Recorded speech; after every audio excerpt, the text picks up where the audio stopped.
Hola, ¿qué tal? Muy buenas tardes, bienvenidos a Matices, este espacio de Radio Monumental, que es una producción del Departamento de Noticias, en el que analizamos los temas que son noticia en Costa Rica y en el mundo. Muchas gracias de verdad por acompañarnos en una nueva emisión, esta vez en la primera emisión de Matices de la semana, porque ayer tuvimos el debate entre candidatos a diputados por el primer lugar de la provincia de Guanacaste. Entonces en el espacio Matices hicimos un resumen de noticias. Hoy es el primer Matices de la semana, es un Matices internacional. He visto un montón de quejas en redes sociales de que los medios de comunicación en Costa Rica no le han dado la suficiente cobertura a lo que ocurre en Honduras, que nos centramos solo en Venezuela, por ejemplo, o que nos hemos centrado en Siria o en los Estados Unidos, pero que tenemos que hacer a par una crisis política de enormes dimensiones que hemos dejado desapercibidas. Atendiendo un poco también a esa demanda de ustedes como público, es por eso que hoy quisimos hacer un Matices internacional. Que bueno, aquí sí yo saco el pecho y digo, disculpe, pero Matices intenta siempre estar al tanto de las informaciones internacionales. Hoy Carlos Cascante está con nosotros, nuestro analista internacional, experto en relaciones internacionales, para ayudarnos a entender qué es lo que ocurre ciertamente en Honduras. Carlos, bienvenido a Matices, ¿qué tal? Un gusto estar aquí, Randall, para conversar sobre un tema que es de total importancia para el país. Creo que sus oyentes que han señalado ese déficit de información en cuanto a lo que está ocurriendo en Honduras tienen toda la razón. Generalmente en Costa Rica la noticia centroamericana se reduce a la mínima expresión. Vos no sabés lo que está pasando en este momento, por ejemplo, en Panamá, o qué está pasando en Nicaragua, o qué está pasando en Guatemala. Y es el lugar donde nos desarrollamos, donde ejercemos una cierta influencia. Entonces es creo que fundamental ver lo que está pasando en Honduras, intentar contextualizarlo y entenderlo, sacar lecciones de ello y no juzgar desde el ámbito costarricense que siempre eso pasa en Honduras, es que sí, siempre Centroamérica es así. Esas visiones del costarricense que se cree que vive en Europa no ayuda mucho a entender el lugar donde nos desarrollamos como país. Así es, de hecho, bueno, son las 2:14 de la tarde. Les voy a recordar todas las plataformas en las que estamos a partir de este momento, porque estamos justamente transmitiendo a través de en el canal vamos en la noche a las 8. Estamos transmitiendo en 93.5 en FM en vivo, estamos transmitiendo en monumental.co.cr en internet, estamos transmitiendo a través de nuestras plataformas en celular, en CDR móvil, a través de Monumental, y estamos transmitiendo, y Marvin, confírmeme eso, porque no me ha salido a mí el link de... usted lo está viendo, ahí ya. Genial, porque necesito abrirlo aquí. Estamos transmitiendo a través de Facebook Live, como arrancamos justamente esta semana. Y recuerden que nosotros aquí en la cabina podemos ver en tiempo real todos sus comentarios en Facebook Live. Los iré compartiendo con Carlos a lo largo del programa. Así es que en Facebook Live, en Noticias Monumental, estamos también, por supuesto, llevando a cabo ya el programa Matices. Gracias a las 50 personas que ya se unen entonces a nuestra sintonía, como Andrés Rodríguez, que dice: gracias, en Honduras se está reclamando la razón. A ver qué nos tienen que informar.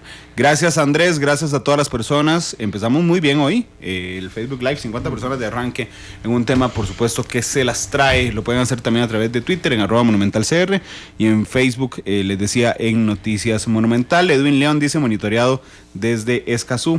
Gracias, Edwin. Vamos a ver, y echémonos un poquito para atrás. ¿Cuáles son las características políticas en general, Carlos, de Honduras, que permiten que sea caldo de cultivo, y no quiero caer en estereotipos, pero caldo de cultivo de situaciones políticas tan inestables, recordando lo que pasó con Manuel Zelaya hace unos años y hoy lo que está pasando con las elecciones de ese país? Yo te diría que hay 3 elementos que caracterizan la historia política de Honduras.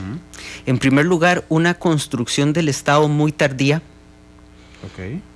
Estamos hablando de que Honduras empieza a formar institucionalidad, cierto manejo de la cosa pública a partir de principios del siglo XX, lo cual es muy tardío, pensando, por ejemplo, que Costa Rica empieza en el siglo XIX Y cuando hablo de formación del Estado me refiero a la creación de institucionalidad, la regularidad de instituciones para elegir los gobernantes, la construcción de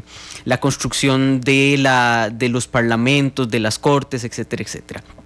Esa institucionalidad vino de la mano de la intervención de los Estados Unidos. Tal vez es el país de Centroamérica.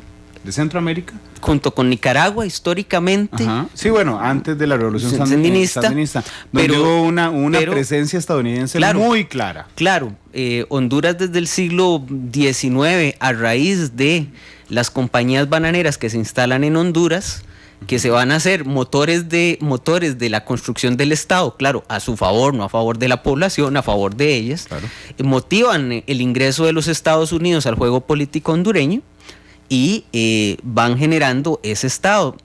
Y el otro elemento desde la construcción del Estado tardío es que al atrasarse en el proceso de generación de instituciones, pues eso evita que el sistema democrático se desarrolle como debe desarrollarse un sistema democrático, que tienen que pasar muchos años, claro, para que se desarrolle un sistema para que madure, más o menos aceptable.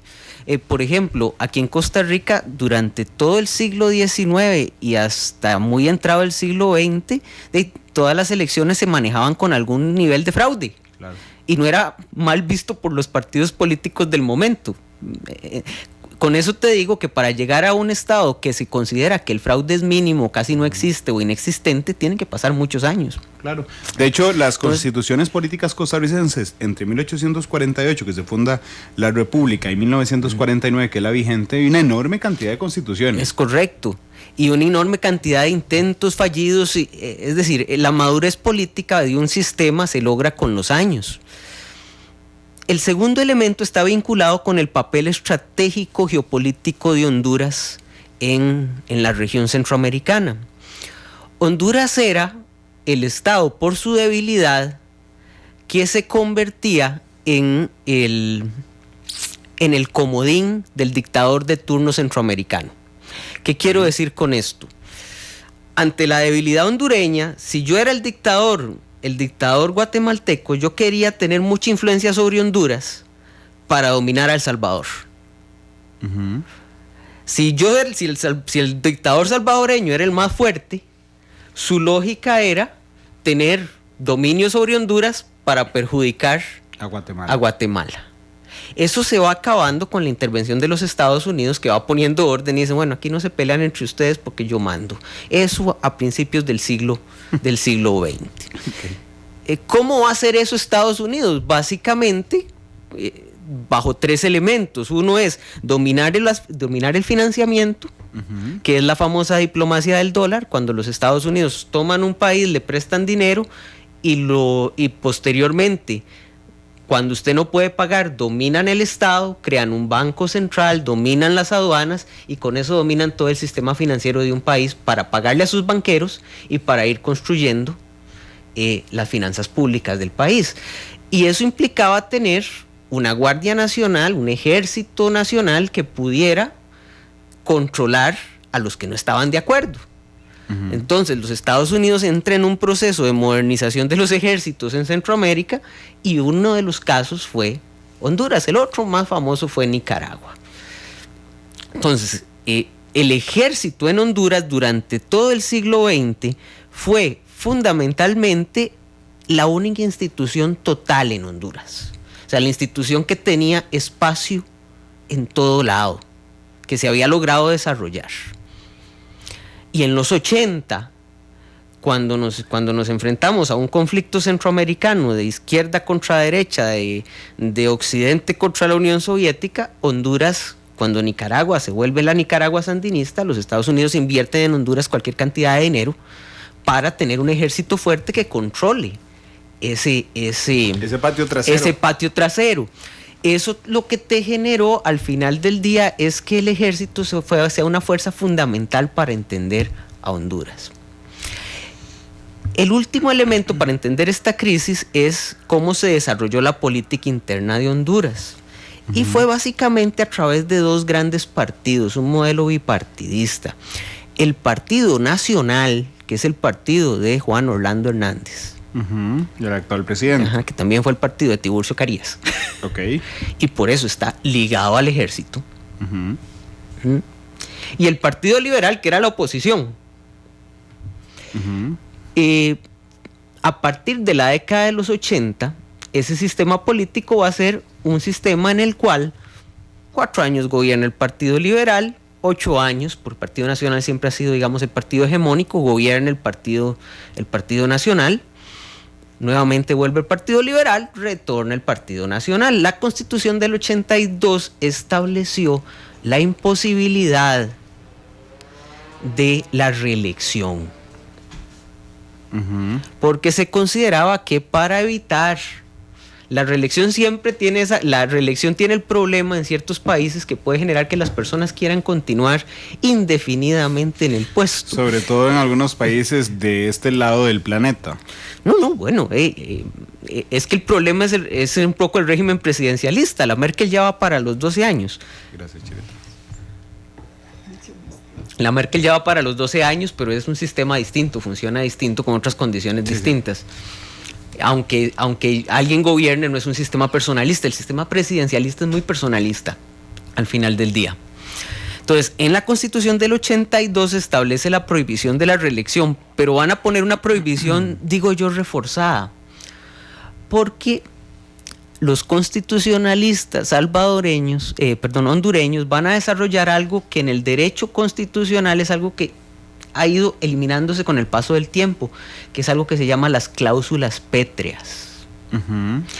Las cláusulas pétreas parten del supuesto de que la Constitución, hay un poder constitucional que cuando hace la Constitución establece una serie de principios que no pueden ser cambiados nunca. Ok, por nadie. Por nadie, ni por otro poder constituyente. Ok. Sí, es una cosa que es muy... vamos a ver, eso parte un poquito de una concepción del derecho que es el derecho natural. El derecho natural decía que hay ciertas normas que provienen de la divinidad, de la naturaleza, de la razón, que preexisten al intelecto humano y que se mantienen no importando el lugar, el tiempo, el espacio. Claro, como todos los hombres son libres, iguales ante Dios.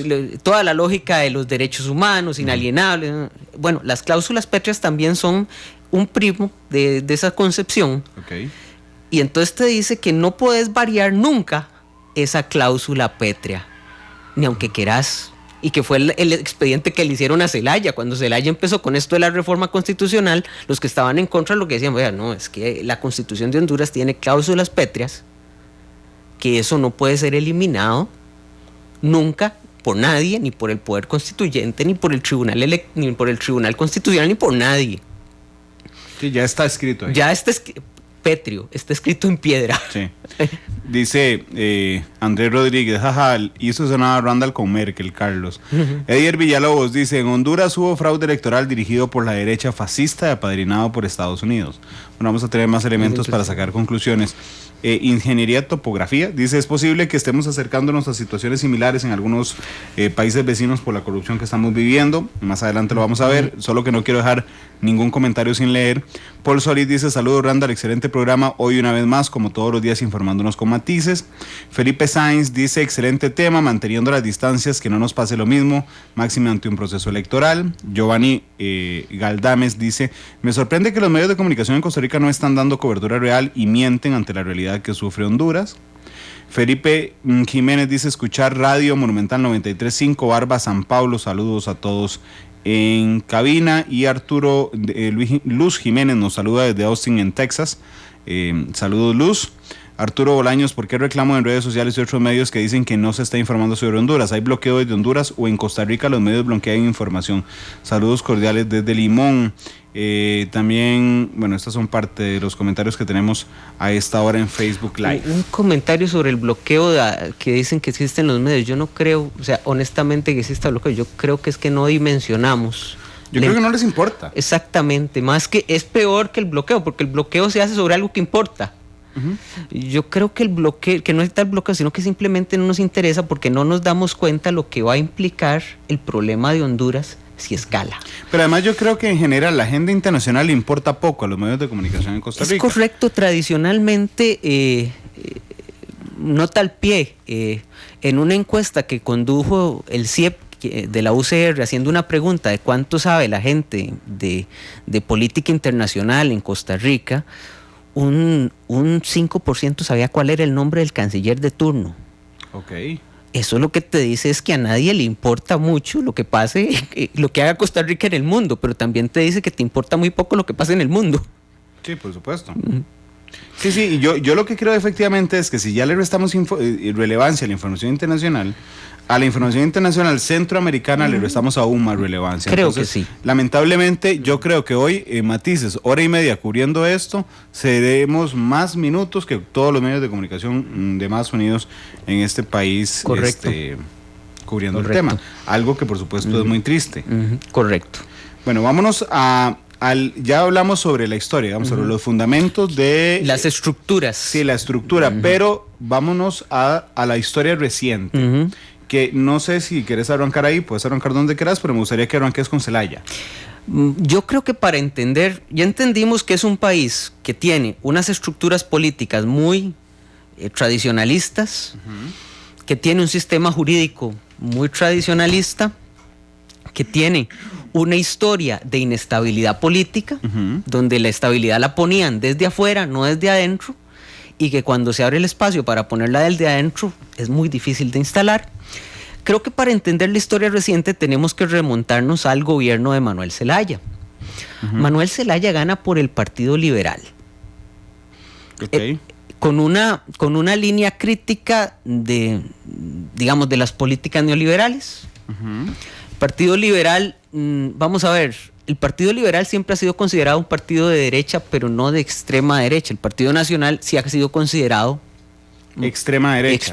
En algunos medios, ¿verdad? No, habría que leer con más detenimiento la propuesta, pero el Partido Nacional siempre ha sido considerado más, y su vinculación con el ejército hace que se le dé esa connotación. Pero el liberal no es de izquierda. Pero el liberal tradicionalmente nunca fue de izquierda. Hasta Zelaya. El Partido Liberal es básicamente una creación para tener una oposición en Honduras, porque para el juego político era importante tener una oposición. Pero te entiendo a la hora de acomodarlo así históricamente, que se parecen mucho. Sí, era el típico. Ideológicamente se parece mucho. Era el típico, y después de la década de los 80 ambos aplican medidas neoliberales sin ninguna limitación. Zelaya inicia su gobierno, gana con el Partido Liberal. Zelaya es un tipo carismático en Honduras, es un tipo que atrae a la gente, y empieza con un discurso menos de derecha, con un discurso más de socialismo del siglo XXI, que en la época que hace 10 años hablar de socialismo del siglo XXI es estar a la moda en América Latina. Era ser cool. Sí, claro, y empieza a acercarse a Venezuela, etcétera. Zelaya, en medio de su gobierno, se separa del Partido Liberal. Okay. O sea, Zelaya establece un distanciamiento del partido que lo lleva al poder. En media presidencia. En media presidencia. O sea, él se pelea con los altos mandos del Partido Liberal. Que le jaran las orejas por lo del socialismo del siglo XXI. Muy probablemente. Y hay que entender otra cosa del sistema político hondureño, que es que tiene muy poca renovación. O sea, las figuras se mantienen por mucho tiempo. O sea, aquí a veces consideramos que hay figuras que se han mantenido por 15, 20 años en la palestra política. En Honduras es todavía más. La renovación política partidista dentro de los partidos costaba mucho.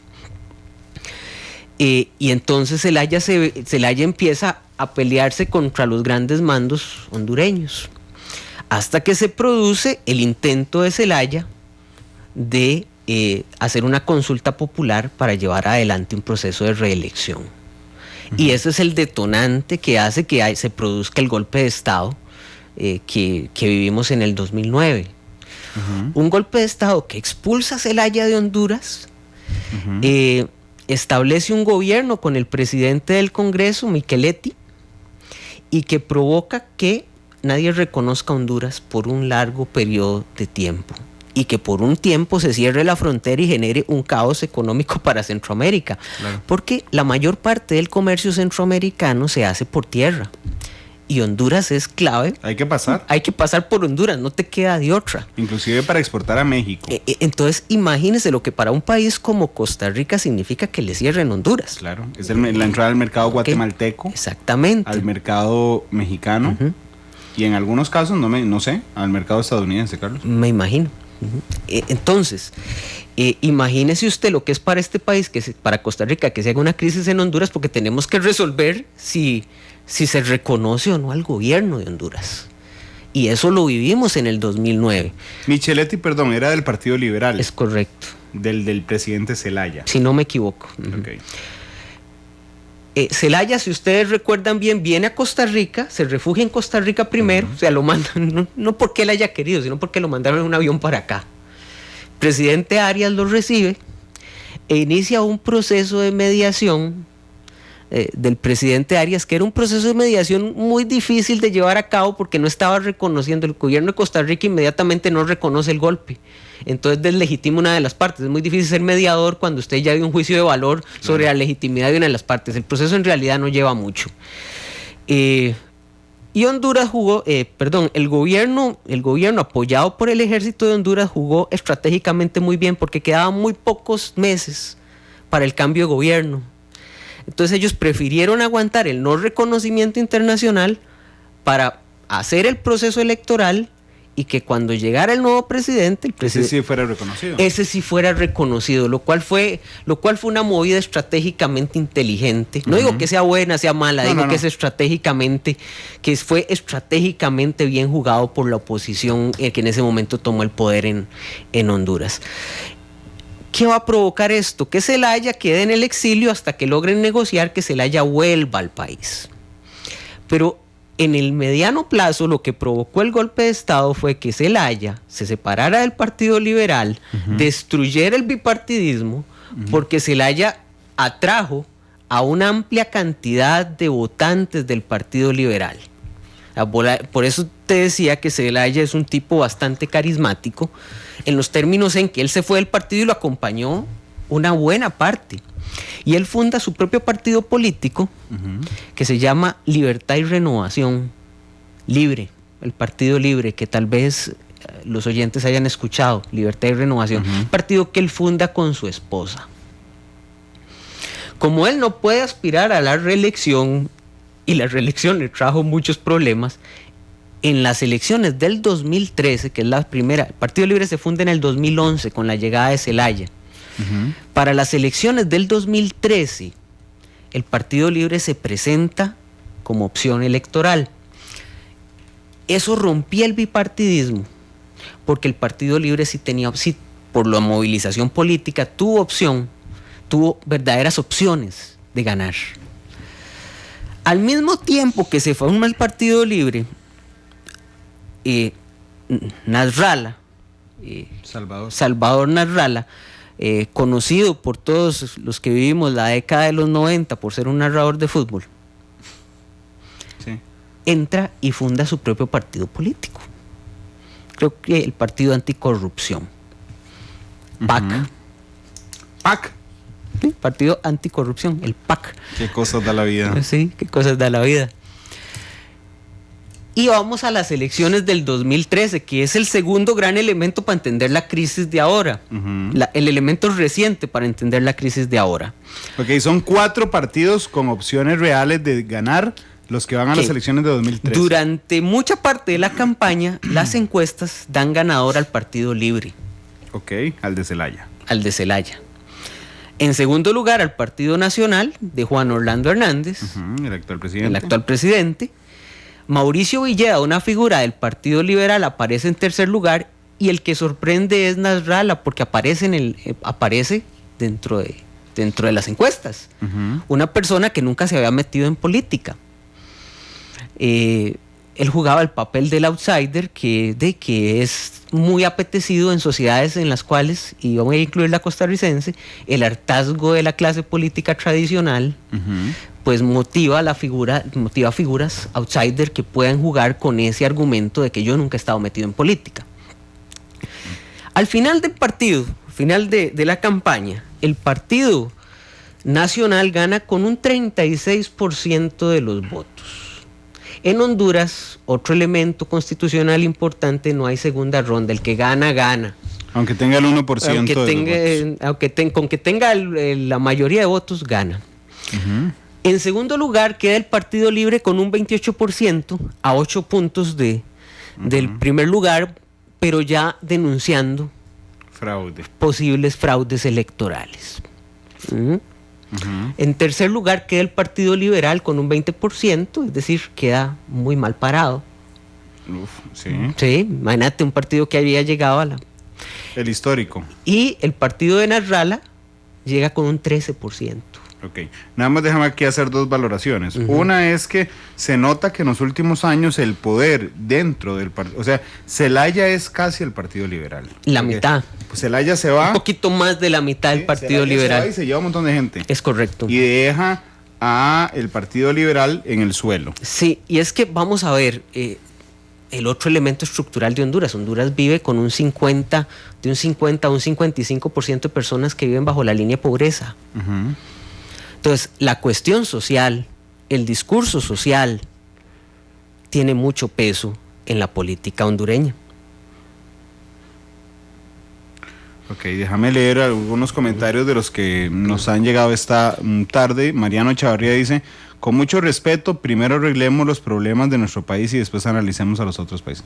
Bueno, Mariano, es respetable, yo no comparto esa opinión. Yo creo que analizar los temas internacionales es muy importante en medio de esta coyuntura.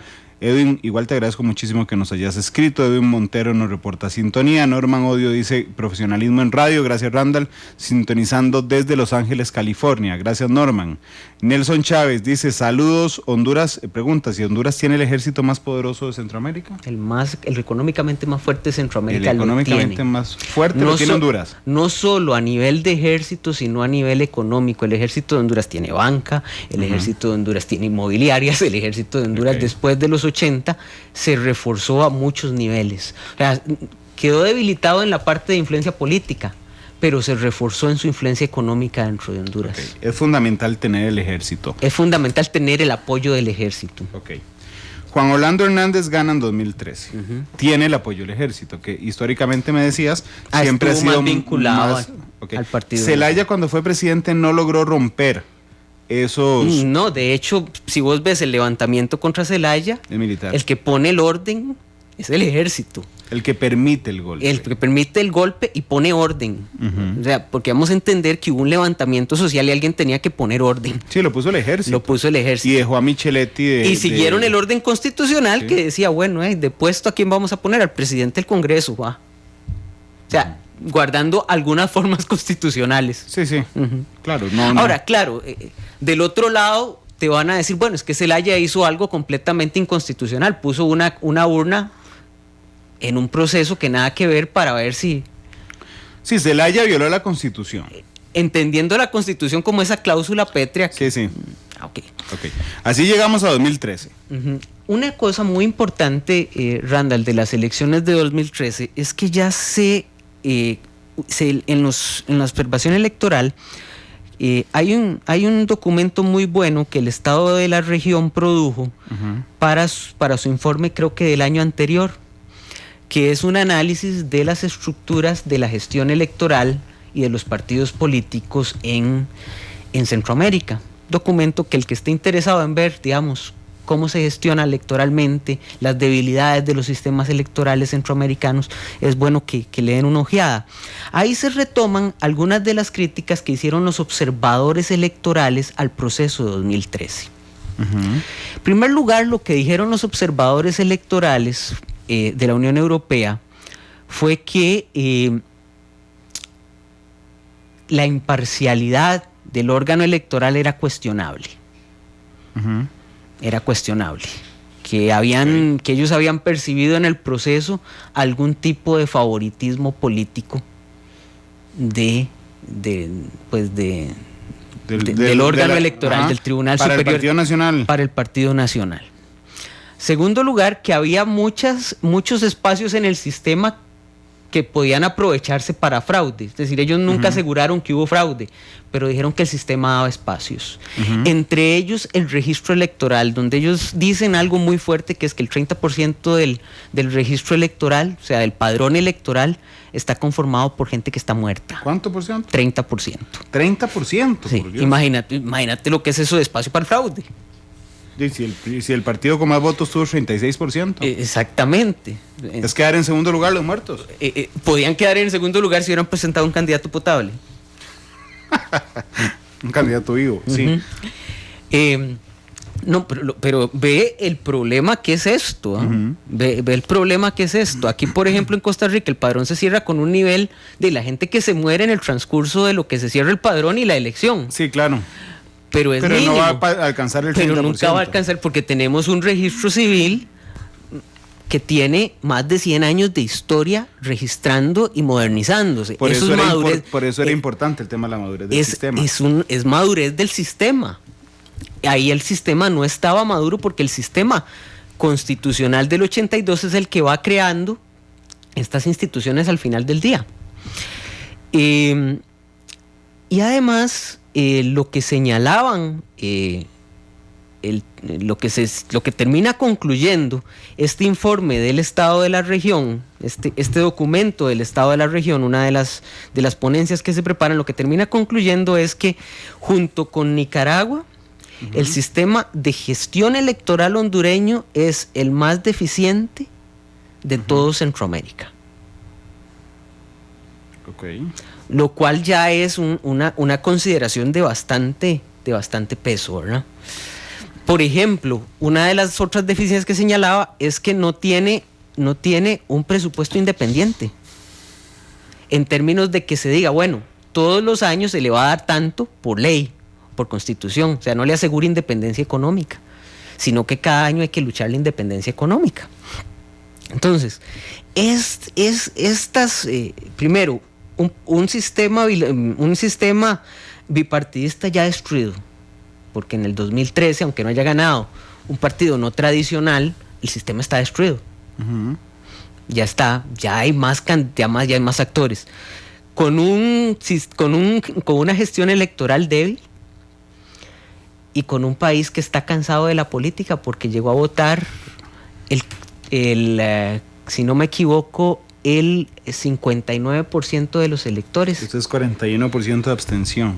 Correcto, pero habían superado el 50% que tuvieron en las elecciones después del golpe, que es lo normal, ¿verdad? Después de un golpe generalmente nadie quiere ir a votar. Nadie quiere votar por miedo. Los que van a perder no van a ir a votar. Pero el nivel de abstención es alto, la gente está obstinada de la política y creo yo que algo de lo que levantó la política fue la participación de una figura muy popular como Salvador Narrala.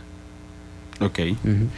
Déjame ir a la pausa comercial, porque así llegamos a las elecciones de 2018. Dice Ryan Jackson que a él no le importa un carajo lo que estamos hablando de Honduras. Dice, no podemos con el de aquí, están analizando otros ajenos, payasos de matices. Ryan, te prometo, te juro que te vuelvo a leer cuando aprendas a escribir matices sin faltas de ortografía. Michael Quiroz dice, ¿a dónde están Miguel Ángel Rodríguez y Laura Chinchilla, que estuvieron de observadores en la OEA y que ahora no lo están en un país de nuestra área, desconociendo que esto puede traer problemas migratorios a nuestro país de migrantes hondureños? Si los dos expresidentes estuvieron de observadores en Venezuela.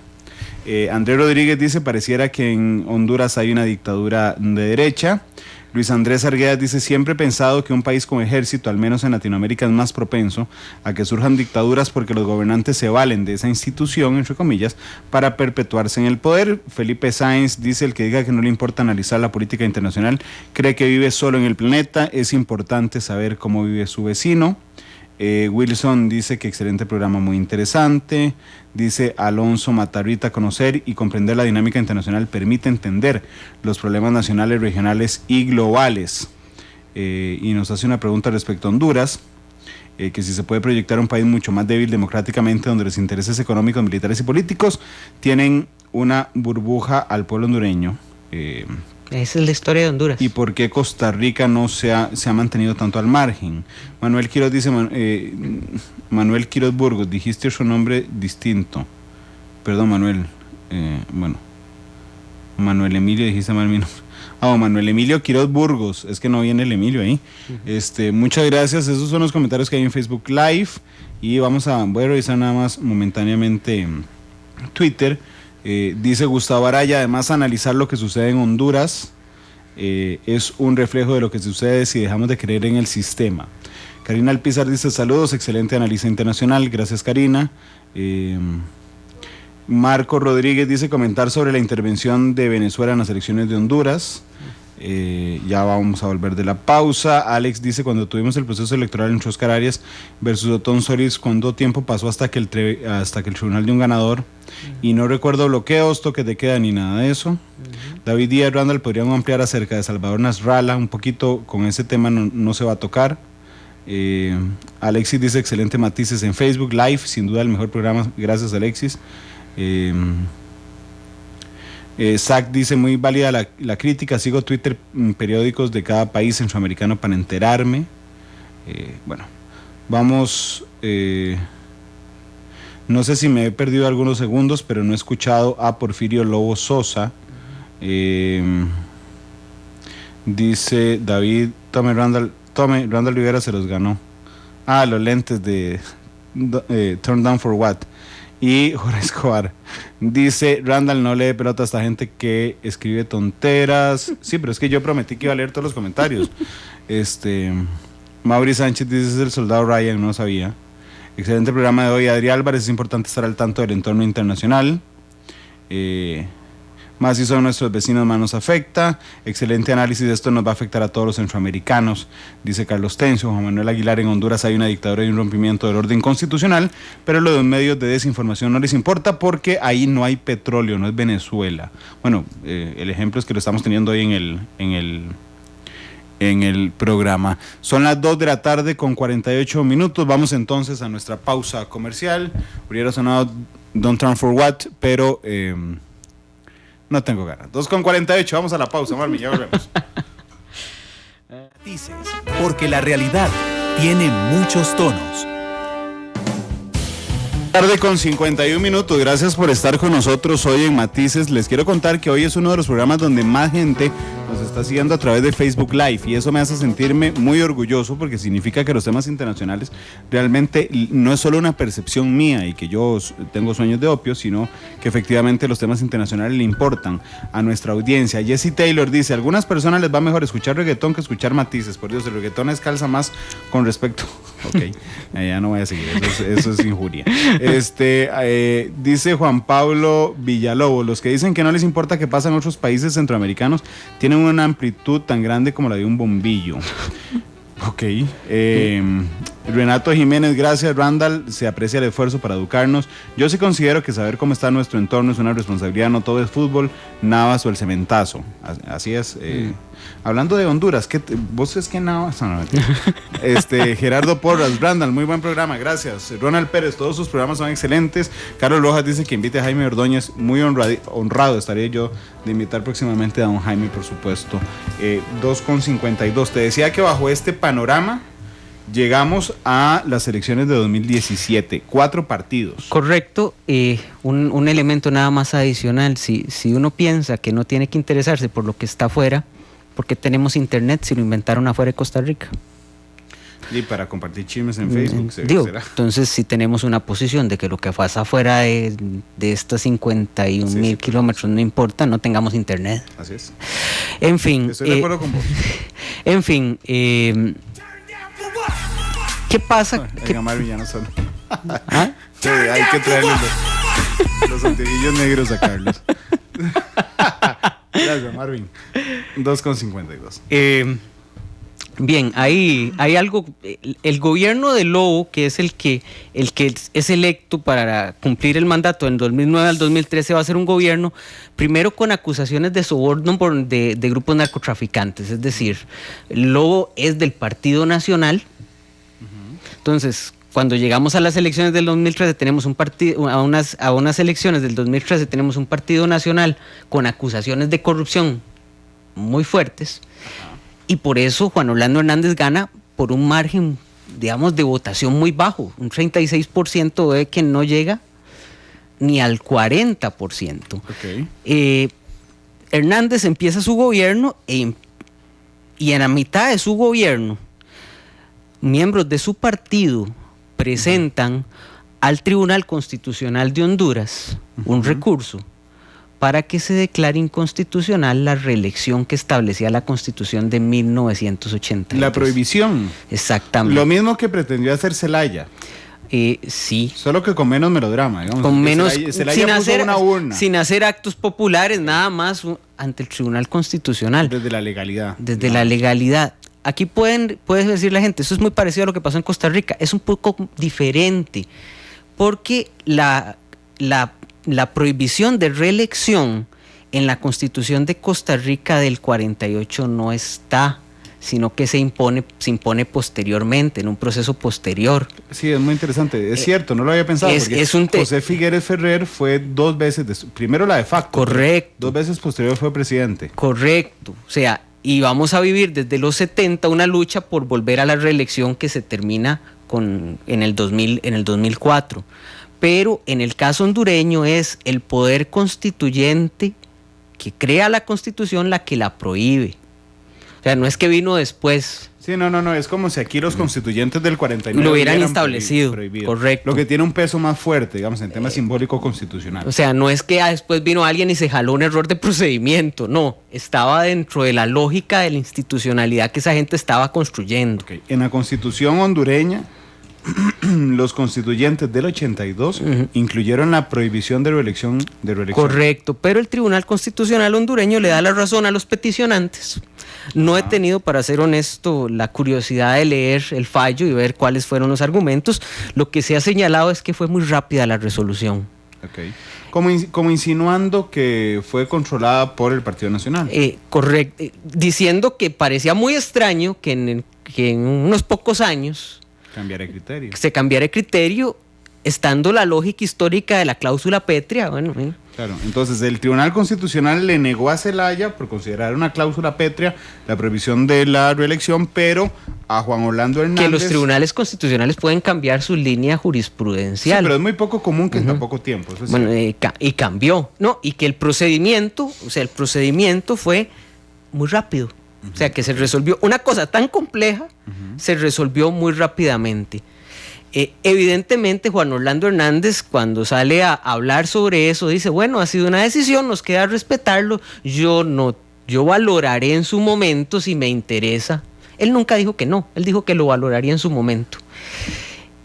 Y bueno, y lo valoró y se lanzó y probablemente lo empujó y todo lo que ustedes quieran. Así que vamos a tener una elección en la cual Orlando Hernández se lanza con el peso de tener un gobierno a su favor, con amplias acusaciones de corrupción. Y por otro lado, Zelaya y Xiomara Castro, su esposa, que había sido la candidata perdedora del 2013, entienden que hay que jugar un poco con la figura del outsider y que ellos no tienen por sí mismos la capacidad de ganarle al Partido Nacional. Y establecen una alianza con Salvador Narrala y con un partido que se llama el PINU, Innovación Nacional o algo así. Y crean lo que se denomina la alianza opositora, cuyo candidato va a ser Salvador Narrala. Lo cual es muy lógico, es un tipo que sin partido y en una primera elección saca un 13% de los votos. Claro. Un tipo narrador de fútbol, un tipo que puede llegar, yo tengo las manos limpias, no me he metido nunca en política, estoy metido en la farándula, me conocen, soy popular. Claro. En el asunto del 2009 nunca estuve metido. Es decir, juega con el argumento del outsider, que es un argumento, si ustedes me preguntan, a mí en lo particular muy peligroso, porque es desechar todo tipo de experiencia. Sí. Pero con eso se juega. Se juega con la lógica de... Y que le diga Trump. Sí, de que yo nunca he estado metido en la cosa pública, por eso voy a llegar a hacer cosas que cuando llega se da cuenta que no puedo hacer nada, pero bueno, esa es otra historia. Eso logra que el partido muy importante, y como coordinador de la alianza, es decir, como el jefe de campaña, Ajá. Manuel Zelaya. Ok. Entonces se une el Partido Liberal. No, el Partido Liberal está por otro lado. El Partido Libre. El Partido Libre. Libre, que es el de Zelaya, se une con el PAC de Honduras. No, que con es el PAC no. Ok. Nasralla se sale de su partido. Ok. Nasralla se sale. Entra en la alianza y se une a la alianza otro partido, el Partido Innovación y algo más. Hay 3 partidos que se unen. El de Zelaya, Nasralla solo. Nasralla con su gente, porque Nasralla que trae. se sale del PAC. Y el otro partido. Okay. Y entonces esto enfrenta a Juan Orlando Hernández, que es del Partido Nacional, el presidente en ejercicio. El Partido Liberal, que es donde trabajó nuestro compatriota Iván Barrantes, era uno de los encargados de la campaña del Partido Liberal. Que por cierto, se ofreció en venir, pero ya vi muy tarde el mensaje, Iván, a hoy. Y Salvador Nasralla, como los 3 partidos que tenían opción. Correcto. Esos 3. Vamos a elección. Eso fue muy interesante en el juego de las encuestas. Ahí revisando encuestas uno se da cuenta cómo siempre estuvo muy cerrado. Fue una elección muy cerrada. Porque imagínate que es el 30%, suponiendo la elección anterior, hay un 36%, digamos, de voto fuerte del Partido Nacional. Teníamos el 28% del Partido Libre, más Nasralla. 13 más 28 da 41. Porque el PAC, el partido, sale muy bajo en esta elección, sale con muy pocos votos. Claro, sí, el que jalaba votos era Nasralla. Era Nasralla, evidentemente. Entonces vos lo que ves es que efectivamente una congruencia de fuerzas, los números te dan, no estoy diciendo que sean las mismas personas, claro. Lo que estoy diciendo es que es natural el porcentaje de votación que está sacando Libre junto con Nasralla es muy similar al que ellos tuvieron en la elección anterior. Okay. Habría que ver ya los números de votantes, pero ustedes saben que eso varía cada 4 años, es decir, una población crece cada 4 años.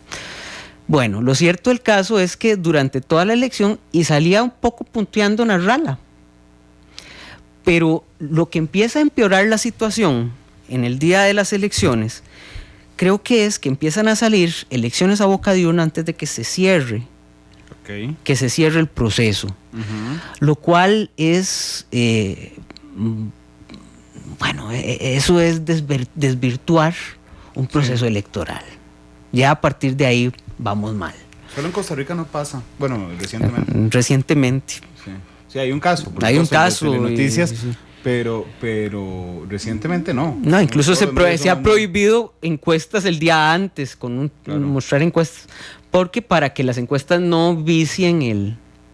Estas encuestas a boca de urna, ¿qué decían, Carlos, el día de las elecciones? Que ganaba, salió una encuesta a boca de urnas con mucha muestra, donde sale ganando Juan Orlando Hernández. El presidente electo. El presidente electo por alrededor de 100,000 votos. Ok, esto puede tener 2 lecturas. Una es que ya iban ganando y entonces que la gente que le faltaba salir a votar por él desistiera de hacerlo porque ya se ganó. O que se picaran los de Nasralla para salir a votar en masa. Sí, ahora, las elecciones terminan a las 5 y el Tribunal Superior Electoral tenía que empezar a dar resultados a las 9. Y ahí empieza el problema puntual que estamos viviendo. El tribunal no salió a las 9. Y ambos candidatos salieron a decir, primero Hernández, a decir que se declaraba ganador.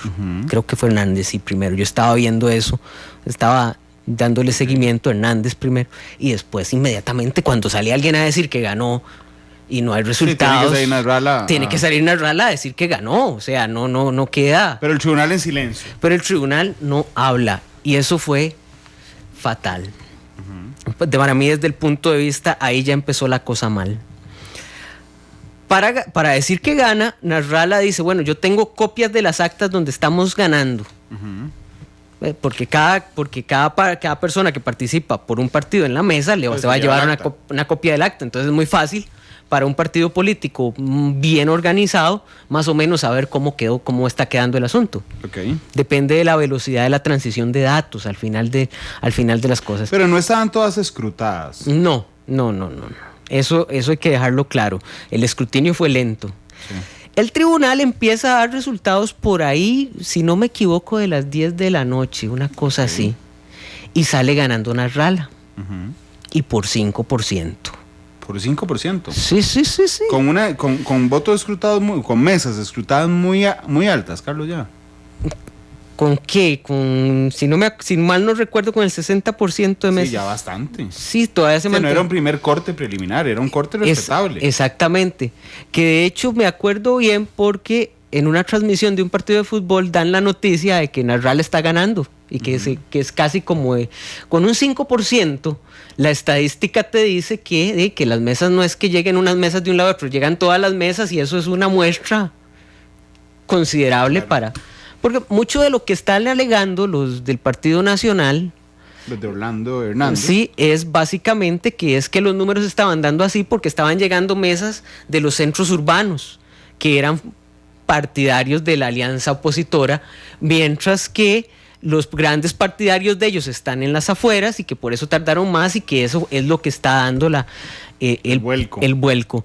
El otro gran fallo del tribunal es que en determinado momento de la elección se para de recibir datos y se produce lo que se llamó el apagón informático,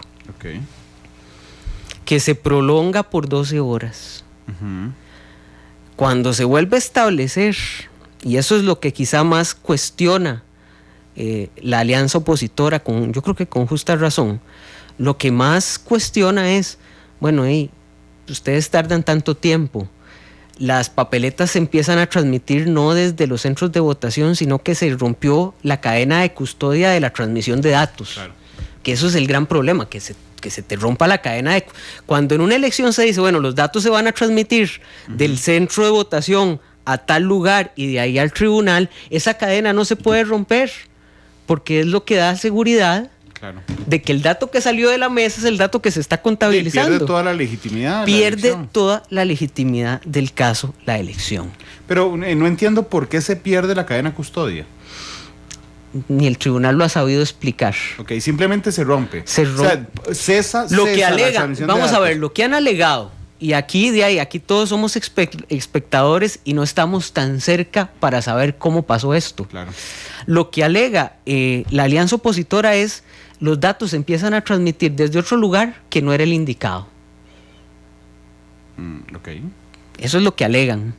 Y a partir de ese momento, la tendencia que había sido favorable a Nasrallah empieza en cada corte.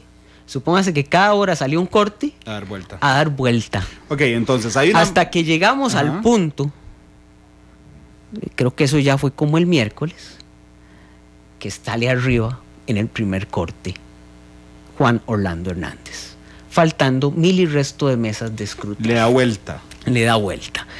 Y ahí vamos a ver si me pongo un poco en el papel, no debería, pero en el papel de la alianza opositora. Dice, yo creo que me están haciendo un fraude y yo tengo que movilizar a mi gente para evitar el fraude. Claro, pero entonces lo que pasa es que está ganando Nasrallah por 5%. Y hay un apagón, regresan y conforme regresan 12 horas después, empieza la diferencia a disminuir. 5, 4, 3, 2, 1 hasta que da vuelta. Habían 18,000 mesas en total, más de 18,000 mesas, por ahí anda. Faltando alrededor de 5,000 mesas, vas ganando. Y se empieza a contar la mesa 5,000 para abajo y empezás a perder, y a perder. El otro alegato fuerte que hace la gente de la alianza opositora es que hay ciertas provincias, ciertos departamentos de Honduras,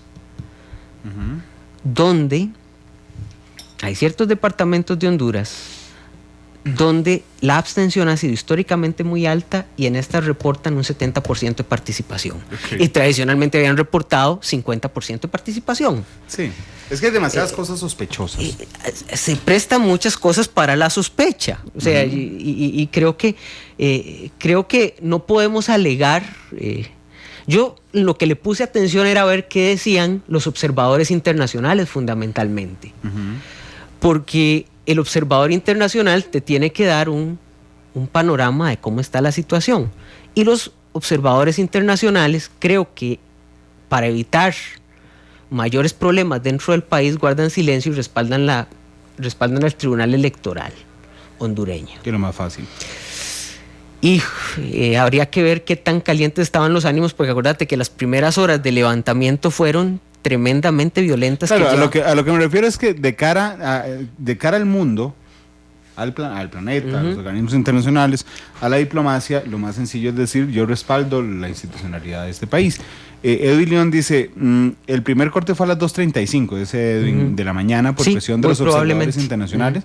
Se llegó hasta el 78% con Nasrallah, con 5% arriba. Faltaban 5,000 papeletas, que es lo que alega al final la gente de la gente de la oposición, porque lo que dicen es, ok, intentamos llegar a un acuerdo y el tribunal lo que nos ofrece es que se va a hacer un escrutinio especial de 1,000 papeletas, un poquito más de 1,000 papeletas, cuando el problema se empezó a presentar con la papeleta número 5,000. Déjame regresar ahí después de la pausa. Justamente es con lo que quiero cerrar. Norman Espinosa, agradezco el espacio que Monumental hace en Matices para hablar de algo tan cercano como el entorno centroamericano, y nos pone una historia de por qué es tan importante cubrir los temas internacionales. Carlos Espinosa, los escucho desde Arkansas, en Estados Unidos. Quiero compartir este pequeño párrafo de un libro que leí hace mucho. El mayor enemigo del conocimiento no es la ignorancia, es la ilusión de creer que tenemos conocimiento. Gracias y buenas tardes. Gracias, Carlos. Norman Odio dice, Randall, su interlocutor, que es don Carlos Cascante de la Universidad Nacional, excelente manejo de los datos, felicitaciones, por eso es analista de Monumental, me extraña. Yamil Carmona, Figueres abolió el ejército para que a él no lo derrocaran. Carlos Espinosa, excelente programa.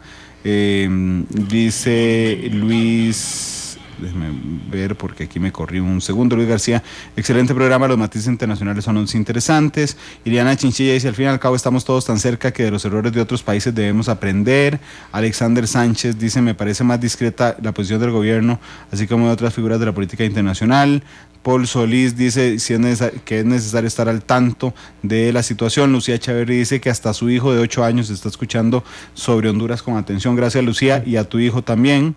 Jorge Calderón, excelente programa, soy fiel oyente. Y ahí nos lanza una pregunta, igual que Michael Guzmán, Isaías Jiménez. Gracias, don Isaías. Y Jesse Taylor, Eduardo Villalobos. También a través del Twitter lo está haciendo David Díaz. Bueno, parte de los comentarios que tenemos hoy. Tenemos que hacer una nueva pausa comercial, son las 3:11, y regresamos para saber, ok, listo, vienen las enormes dudas, los cuestionamientos sobre el Tribunal Electoral hondureño y qué pasa.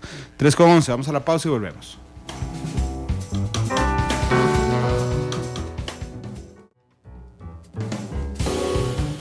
$3.16, dice la mula de carga, genial verlos en vivo, pero nos abandonaste a los tuiteros. Hashtag Randall no lea esto, ya lo leí. Hashtag ya lo leí. Pero mula, te voy a decir una cosa. Yo leí hoy todos los comentarios de Facebook y leí todos los comentarios de Twitter al aire ahora. Así es que hashtag no se acepta el reclamo. Son las 3 de la tarde, 16 minutos. Estoy con Carlos Cascante, especialista en temas internacionales, hablando sobre Honduras. Nos quedan 5 minutos nada más de programa, Carlos, pero termina el conteo de los votos y el Tribunal Electoral declara, entiendo, ganador a Hernández. Sí, acordate que ellos llegan cuando se levantan la gente en Honduras y hace marchas y manifestaciones. El tribunal intenta negociar con los dos partidos. Que eso ya ahí, un tribunal que negocia con los dos partidos ya demuestra su debilidad institucional. Claro. Pues los tribunales están para decidir, no para negociar. Su falta de autoridad. Sí. Como el árbitro que habla mucho con el jugador antes de sacar la tarjeta. Sí, pero bueno, es que el tribunal está para resolver, no para negociar. Por eso tiene el nombre de tribunal.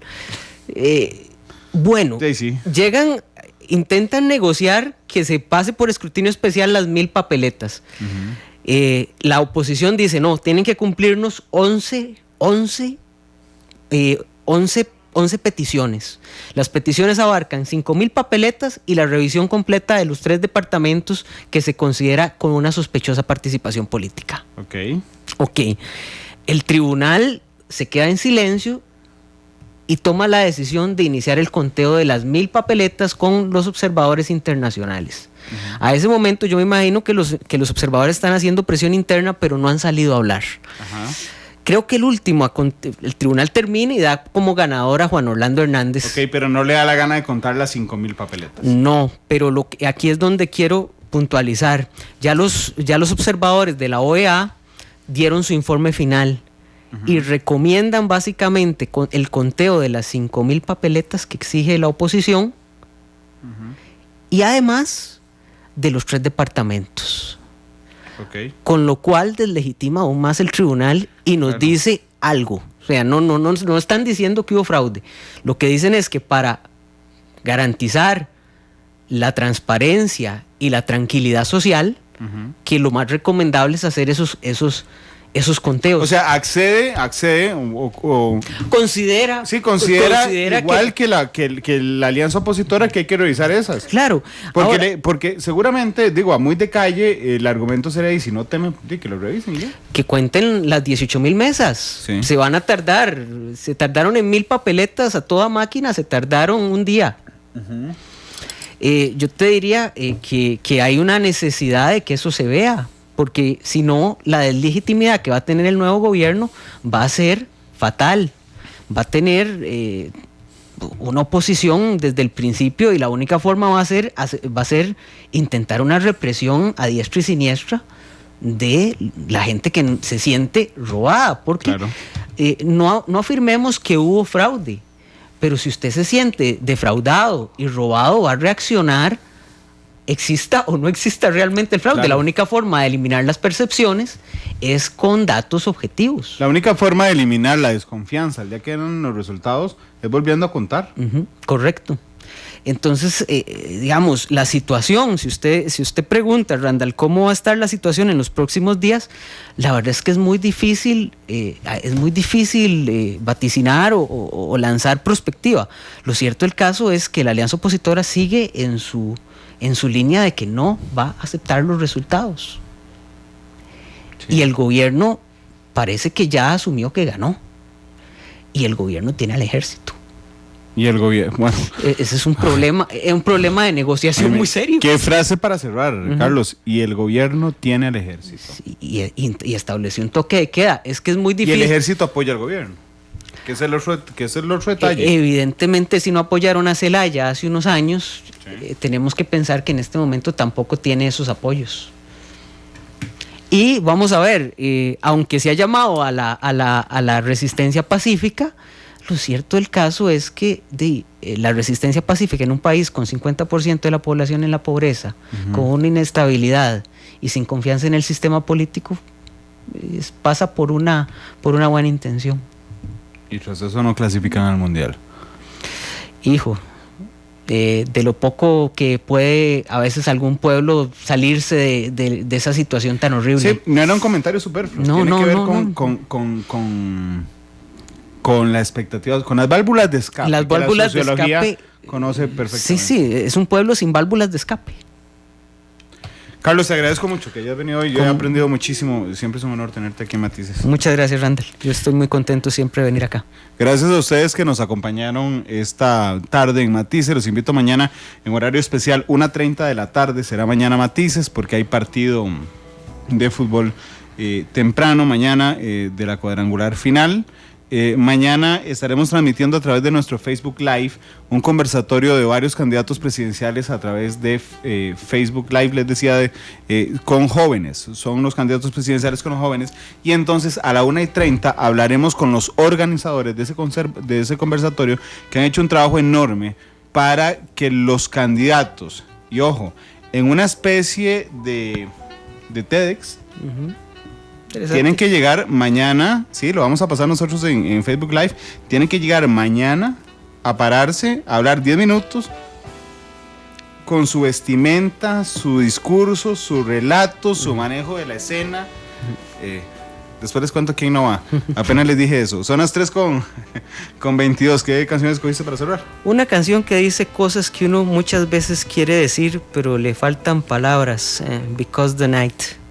Because the Night, 10,000 Maniacs. 10.000 maníacos. Eso yo siento 10.000 vandalillos ahí hablándome al interno. 3:22. Gracias, Carlos. Un gusto. 10,000 Maniacs despide Matices. Feliz tarde. Hasta mañana. Desire is hunger, is the fire I breathe. Love is a banquet on which we feed.